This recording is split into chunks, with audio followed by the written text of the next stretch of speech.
நான் அக்ஷயா.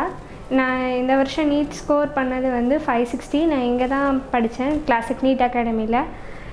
இங்கே repeater batch நான் ஜாயின் பண்ணேன்.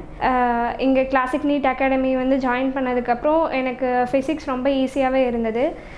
ஏன்னா இங்கே ஃபிசிக்ஸை வந்து ஒரு எல்லா ஃபார்முலாவுமே ஸ்டெப் பை ஸ்டெப் எக்ஸ்பிளைன் பண்ணி நீட்டாக கொடுத்துருப்பாங்க. அவங்க புக் எல்லாமே நல்லாயிருக்கும். ஃபிசிக்ஸ் வந்து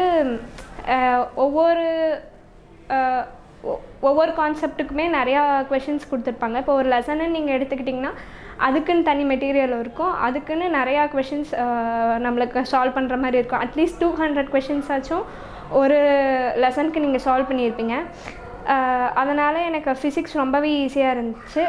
ஃபிசிக்ஸில் எனக்கு பொதுவாக எல்லாத்துக்குமே ஃபிசிக்ஸ் டஃப்னு தான் தோணும். ஆனால் நீங்கள் ஒரு தடவை ப்ராக்டிஸ் பண்ண ஆரம்பிச்சிட்டிங்கன்னா ஓகே இதுதானா நம்ம சாதாரணமாக மேக்ஸ் எப்படி போடுவோமோ அந்த மாதிரி தான் ஃபிசிக்ஸும் இருக்கும். ஃபிசிக்ஸ் வந்து எனக்கு ஈஸியாக இருந்தது எதனாலனா, ஏன்னா ஒவ்வொரு கான்செப்ட்டுக்கும் அப்புறமா நிறைய கொஷின்ஸ் கொடுத்துருந்தாங்க.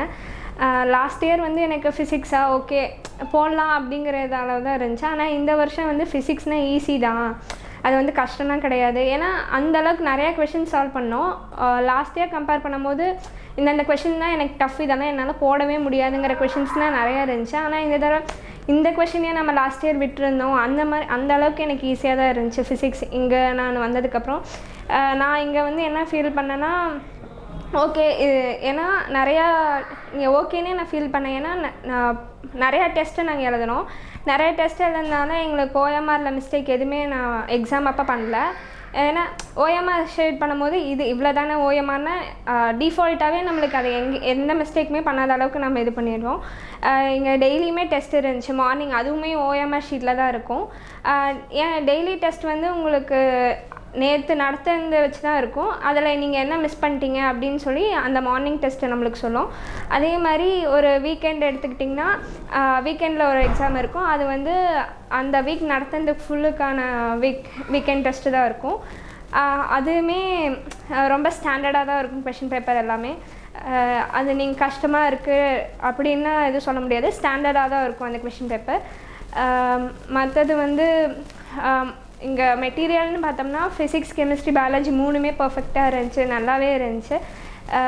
நான் மற்ற புக் ரெஃபர் பண்ணாத அளவுக்கு இருந்துச்சு. மற்ற எம்டிஜி அந்த மாதிரி புக் எதுவுமே நம்மளுக்கு ரெஃபர் பண்ணணுன்னே தோணாது. ஏன்னா அதில் இருக்க ஸ்டாண்டர்ட் கொஷின்ஸ் எல்லாமே இதில் இருக்குது. நம்ம வந்து ஒரு வேளை அதை சால்வ் பண்ணதுக்கப்புறம் நினைக்கலாம் இதில் எல்லாமே நம்மளுக்கு ஈஸியாக இருந்துச்சு, நம்ம ஸ்டாண்டர்ட் புக்ஸில் இருக்க கொஷின்ஸ் சால்வ் பண்ணலான்னு நீங்கள் நினச்சிங்கன்னா ஸ்டாண்டர்ட் புக்ஸில் இருக்க கொஷின்ஸும் அந்த மாதிரி தான் இருக்கும்.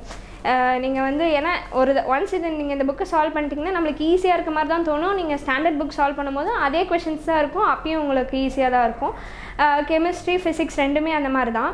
பயாலஜின்னு எடுத்துக்கிட்டிங்கன்னா என்சிஆர்டி எப்படி இருக்குமோ அதே அளவுக்கு தான் இருக்கும். ஒரு வேளை பியாண்ட் என்சிஆர்டி போனாங்கன்னா எப்படி கொஷின்ஸ் எடுப்பாங்க அதுக்கான கண்டென்ட்டும் கொடுத்துருக்காங்க.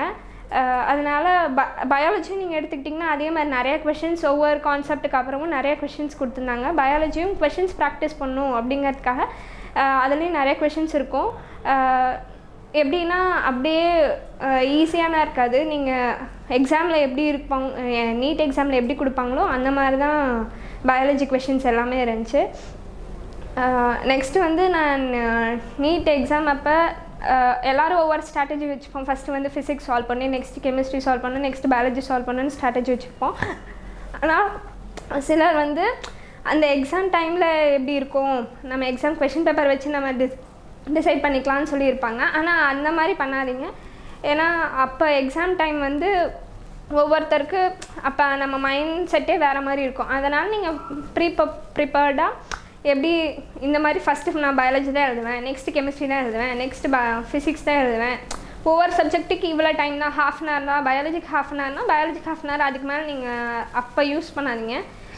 இது வந்து நான் இந்த மிஸ்டேக் ஒன்று பண்ணேன். ஏன்னா எக்ஸாம் டைமில் நான் என்ன பண்ணால் எல்லாத்துக்குமே நான் ஃபாலோ பண்ணது வந்து பயாலஜிக்கு 30 மினிட்ஸ் அந்த மாதிரி நான் ஃபாலோ பண்ணேன். ஆனால் அங்கே எக்ஸாம் ஹாலில் நான் எடுத்துக்கிட்டது வந்து பயாலஜிக்கு என்னமோ ½ அன் ஹவர் தான் எடுத்துக்கிட்டேன். ஆனால் கெமிஸ்ட்ரிக்கு வந்து 1.5 ஹவர் எடுத்துக்கிட்டேன், ஃபிசிக்ஸ்க்கு 1 ஹவர் தான் எடுத்துக்கிட்டேன். ஏன்னா ஃபிசிக்ஸ் ஈஸி தான் அப்படிங்கிற ஒரு மைண்ட் செட்டில் நான் ஃபிசிக்ஸ் 1 ஹவர் தான் கொடுத்தேன். எனக்கு ஓகே எல்லாத்துக்குமே ஈக்குவலாக கொடுக்கணும்னு சொல்லிட்டு நான் கொடுத்தேன். ஆனால் நான் ப்ராக்டிஸ் பண்ணது வந்து அது கிடையாது.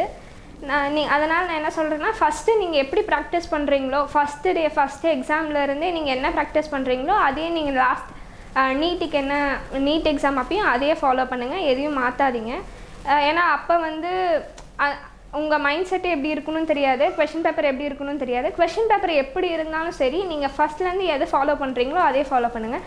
நிறைய பேர் நினச்சிக்குவாங்க ஃபர்ஸ்ட்டு வந்து நம்ம ஆன்சர்னால் பார்த்துக்கலாம், அப்புறம் ஓஎம்ஆரில் ஷேட் பண்ணலான்னு நினைப்பாங்க. ஆனால் அப்படி பண்ணாதீங்க. ஒவ்வொரு கொஷின் முடிஞ்சதுக்கப்புறம் அப்பப்பயே ஷேட் பண்ணுங்கள். அப்பப்பயே ஷேட் பண்ணிங்கன்னா தான் அந்த நம்பர் மாற்றி நம்ம ஓஎம்ஆரில் வந்து ஒரு கொஷின் மிஸ் பண்ணிட்டு நெக்ஸ்ட் கொஷின் ஷேட் பண்ணாமல் இருக்கிறதுக்கு மிஸ்டேக் இது பண்ணும். நான் இது வரைக்கும் எழுதின எக்ஸாமில் எதுலையுமே ஓஎம்ஆர் மிஸ்டேக் பண்ணது கிடையாது. ஏன்னா அது வந்து நீங்கள் அப்பப்போவே அந்த கொஷினுக்கு ஏற்ற மாதிரி அப்பயே இது பண்ணிட்டு நீங்கள் ப்ராக்டிஸ் பண்ணிங்கன்னா உங்களுக்கு அக்யூரஸியும் இருக்கும், நீங்கள் ஃபாஸ்ட்டாகவும் பண்ணுவீங்க. நிறைய பேர் நினச்சிக்குவாங்க இந்த மாதிரி பண்ணால் நம்மளுக்கு டைம் வேஸ்ட் ஆகும் அப்படின்னு சொல்லிட்டு. ஆனால் நீங்கள் அக்யூரேட்டாகவும் பண்ணுவீங்க, ஃபாஸ்ட்டாகவும் பண்ணுவீங்க. இன்னொன்று என்னென்னா ஃபஸ்ட்லேருந்தே ஃபாஸ்ட்டாக எழுதணும், எக்ஸாம் சீக்கிரமாக முடிக்கணும்னு நினைக்காதீங்க. ஒன்ஸ் நீங்கள் அக்யூரேட்டாக எழுத ஆரம்பிச்சிட்டிங்கனாலே உங்களோட எக்ஸாம் சீக்கிரமாக முடிஞ்சிடும். மேக்ஸிமம் 2.5 ஹவர்ஸில் எக்ஸாம் முடிச்சிருங்க. இப்போலேருந்தே அதே மாதிரி ஃபாலோ பண்ணுங்கள். 2.5 ஹவர்ஸ் தான் எக்ஸாமுக்கு. அதில் அதே மாதிரி எல்லா கொஷினுமே நான் அட்டன் பண்ணுவேன், எல்லா கொஷினுமே எனக்கு தெரிஞ்ச மாதிரி கொஷினாக இருக்கணும்னு நினச்சி எல்லா கொஷினுமே அட்டன் பண்ணாதீங்க.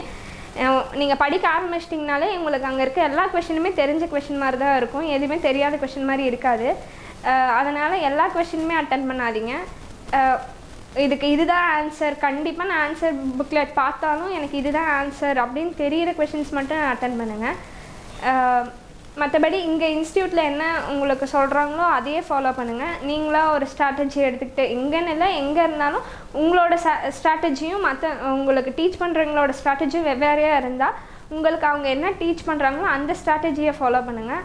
NEET 22 பேட்ச் எல்லாத்துக்குமே ஆல் த பெஸ்ட். எல்லோரும் நல்லா பண்ணுங்கள். கிளாசிக் நீட் அகாடமிக்கும் பெரியசாமி சாருக்கும் ரொம்ப தேங்க்ஸ். ஏன்னா இங்கே நான் எவ்வளோ மார்க் எடுத்தது என்னோட எவ்வளோ பங்கு இருக்குமோ அதே அளவுக்கு இங்கே கிளாசிக் நீட் அகாடமிக்கும் நான் தேங்க் பண்ணுறேன். 1/1 First Floor, PS Square, SKS Hospital Road, opposite to Ponusami Counter, Kalyana Mandapam, Salem.